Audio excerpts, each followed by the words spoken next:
Welcome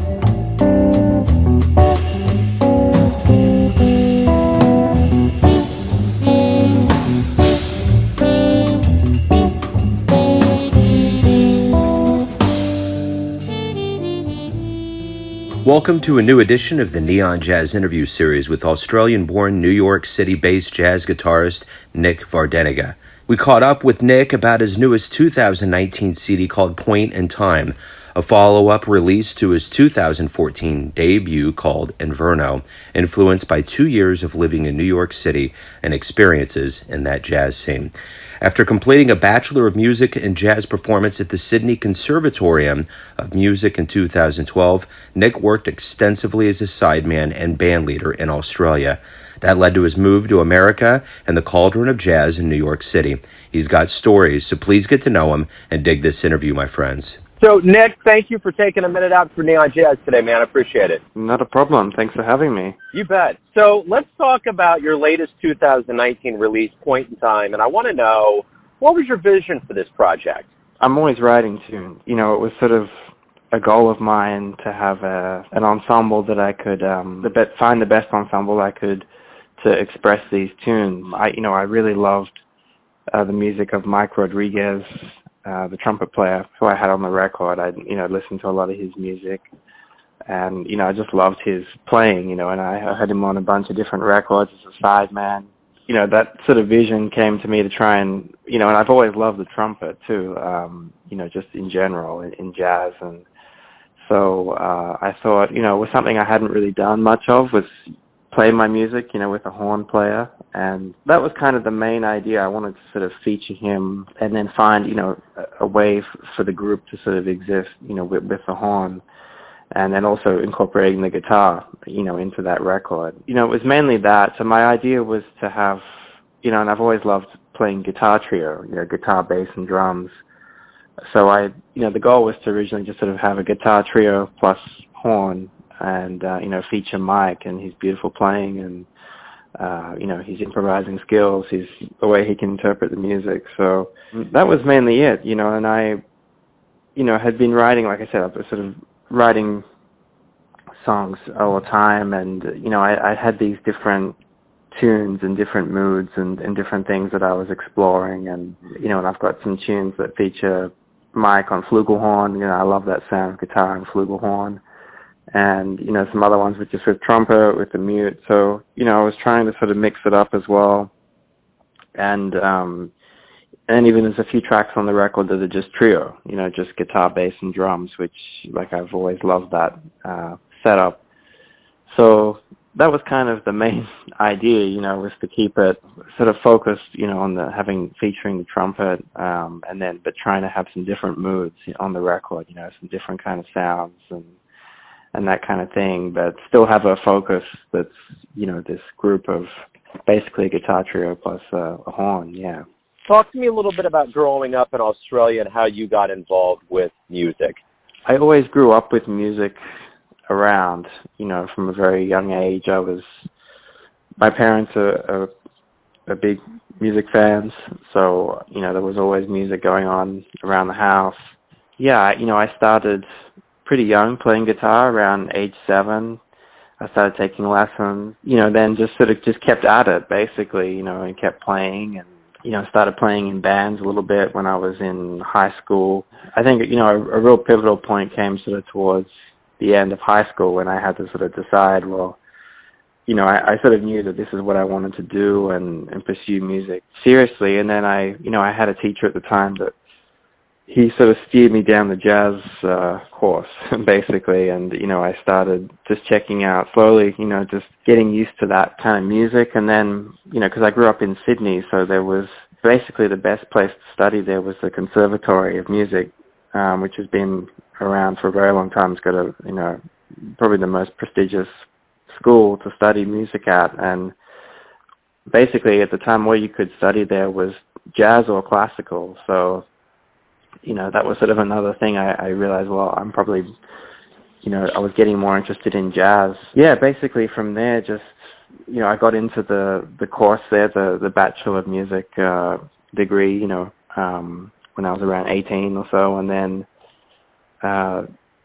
did 4 years study, and then, it started working with Sydney musicians. I worked a little bit with Nic, who's probably one of the more famous jazz musicians to come out of Australia and New Zealand, and so I learned a lot from him when I was studying there, and also playing with him, and I started just playing around the scene a little bit in Australia there, and doing different jazz festivals around the country, different club dates with different people, and that was sort of the main thing. Like, having studied, going to the conservatory was a really good way just to meet really all the best musicians in Australia, jazz musicians, and then, develop some connections with some other colleagues of mine that were, around the same age, also studying and creating their own thing. So it was a really good time for me, at that age to learn about the music and then have some mentors and all that. Gradually, I think it just kept growing on me, this idea of just being a jazz musician and really committing to that kind of music. And so then, around that time too, I got more into writing and all that, and it sort of has just all snowballed, I guess, all that learning and playing and developing, and that's sort of then, what's led me to now. So what jazz albums, when you got on that jazz path, did you listen to that really influenced you? I mean, it was mainly like guitar players in the beginning. Like Pat Metheny was a huge influence early on. I remember listening to The Way Up.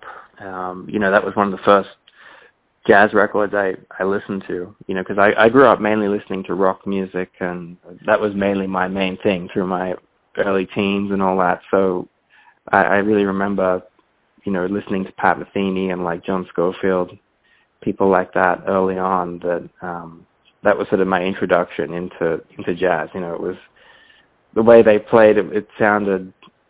It was a good way for me to get in, just because it sounded contemporary, it sounded modern, it sounded fresh, and then from there I kind of backtracked, and realized that, it was part of this bigger tradition, and so then I really went back to square one. I had a teacher that put me onto Grant Green and introduced me to his music, so I spent a lot of time listening a lot to Grant Green early on, and Wes Montgomery, some of those really early records of Wes, and that was sort of my textbook for how to play jazz guitar, and because I was trying to just work it all out.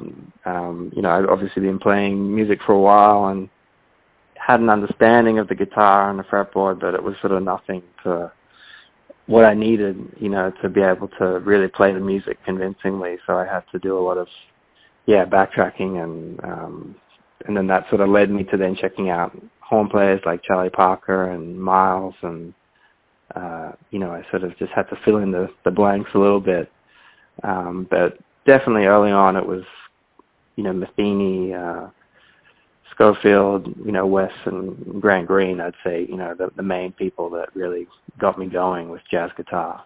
So you released your debut in 2014, and then you win a pretty prestigious award in 2015. How are you feeling about your career up to this point? It's funny, you sort of see things develop, I guess. Slow. It feels slow, at least to me. I sort of feel like it's kind of nothing sort of really happened overnight.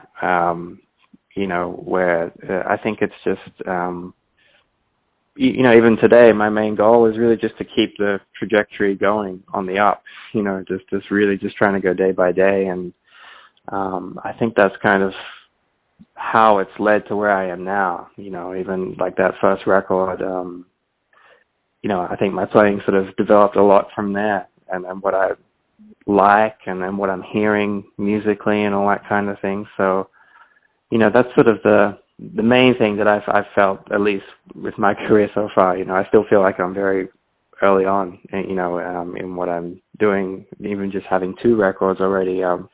Just trying to keep improving every day is really the main goal for me, and just trying to keep playing with really great musicians. I find that was really great with this record, just to collaborate with Mike Rodriguez, and just, have another great player, someone that's more experienced than you, really have that rub off on, on my playing as well. I really felt that happen. So, that's my main goal, is just to keep doing that. I think, and just try and elevate myself to a higher level and learn from other people too. That's my main goal. So that's how I sort of see it heading, at least.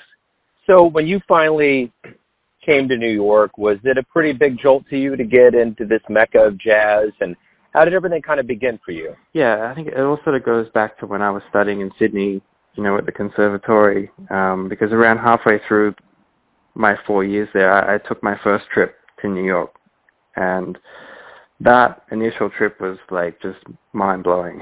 That was really life-changing, that first trip. I took here, and I took some lessons, and I saw a lot of shows, I went to a lot of clubs, and so that was sort of my real, obviously there's a jazz scene in Australia, and there's great musicians in Australia, but it was nothing compared to what I could see here. Every night there were, just so many shows to check out, so many great players playing, and obviously just the energy of the city, just the sheer vastness of the whole place.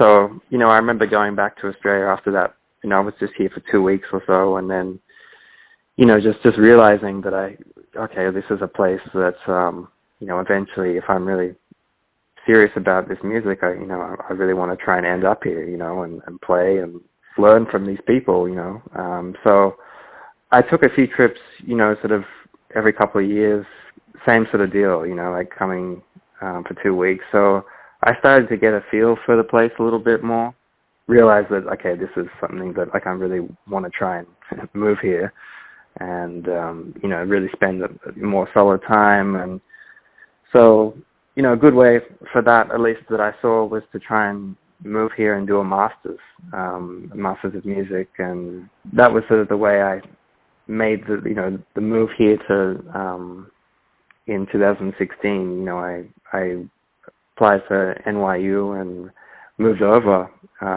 basically. And so even though it was a huge shock, living here, permanently getting used to that.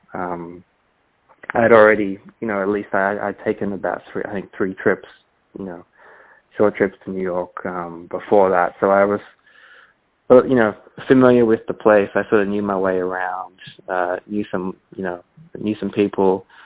So that sort of helped me transition, I think, when I made that big move in 2016, yeah. So what was one of the first live jazz shows you saw that really, really got you thinking, this is great, man? It's hard. I remember that first trip, I was lucky to see Cedar Walton play at the Vanguard, a lot of these legends that now, are no longer with us. I remember, just seeing that show, and, it was just amazing to see a living legend like that up close and in a room like that, that has so much history, the Vanguard. So, I really remember that having a big impact on me. And also I saw, Edward Simon and John Patitucci and Brian Blade play as a trio at the Jazz Standard. And I still remember that was, just one of those gigs that was just still one of the best gigs I think I've ever seen. It was just incredible, just the interplay of the trio, and just seeing more of a modern group, younger players, but just really, incredible musicianship. And I also saw one of my heroes, Peter Bernstein, on guitar play for the first time. I saw him play a couple of times that trip. I saw him do a solo gig, at Smalls, and saw him play up at Smoke with Mike Ledone and that organ group. So hearing him live, and up close was, a real just like dream come true for me at that point, because I'd, heard him on so many records, but just to see it, I think there's something different that happens when you really see it live, and experience the sound hitting you. And so, I'd say that, those were the main gigs, and they were all great in different ways, and just seeing obviously the generations and all that kind of thing too. And that was really had a big impact on me. So why do you love jazz? I think it's mainly just the fact that it's such a personal music. I think, it's a real journey music in a way that I think you really, when I look at the greats of it, they all play in totally different ways.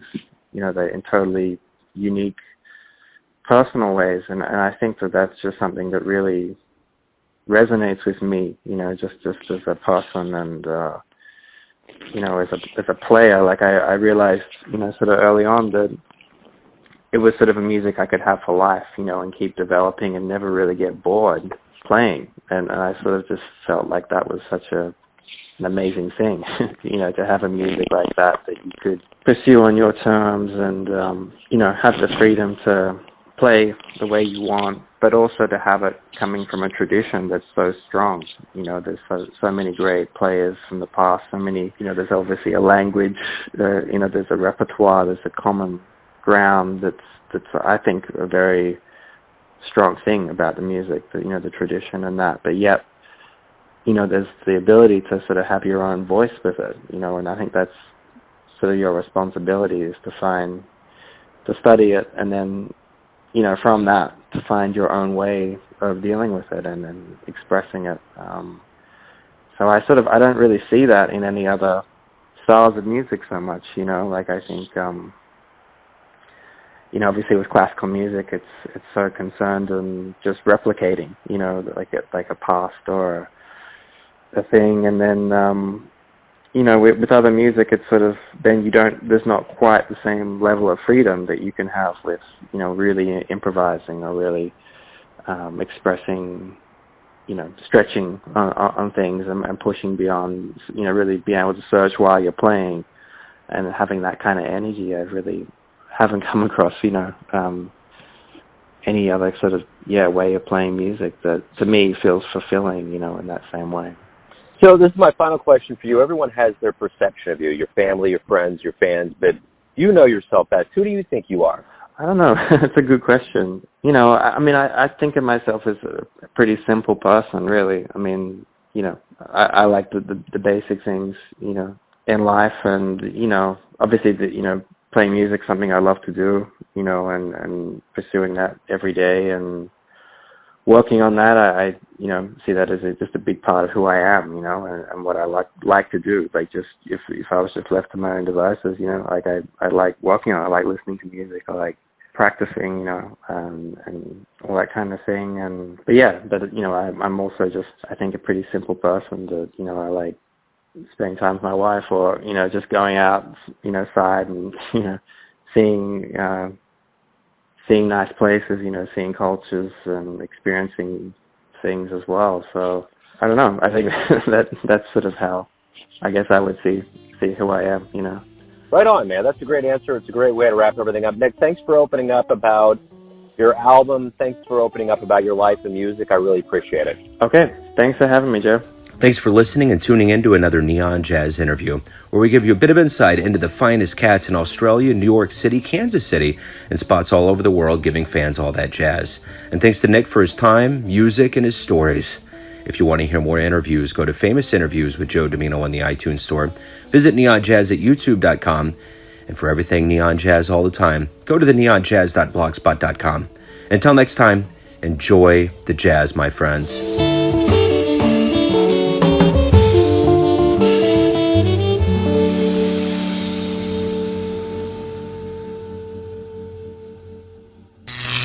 Neon Jazz.